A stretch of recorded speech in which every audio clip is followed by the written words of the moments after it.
Nitkellmu issa dwar il-kawża relatata ma' nuqqas ta' imparzjalità fix-xandir tal-Istat dan wara li sentenza oriġinali ġiet appellata bid-deċiżjoni tal-appell kellha tingħata it-tnejn. Madankollu il-kawża ġiet differita għat-tnejn li ġej.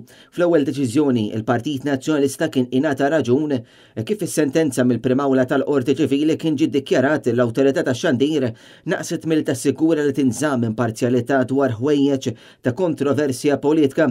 Oriġinarjament il-Partit Nazzjonalista kien preżenta rikors quddiem il-qrati fuq żewġ inċidenti separati.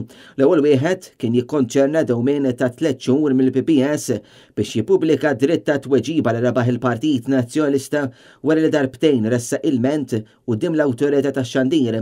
It-tieni kwistjoni kienet tikkonċerna reklami politiċi dwar il-budget. L-avukati Paul Porċoliver u Francis Amidemek qed jassistu lill-Partit Nazzjonalista f'din il-kawża u issa deċiżjoni mistennija tingħata nhar it-tnejn li ġej. Il-professur Ian Refalo qed jassisti l-awtorità tax-xandir.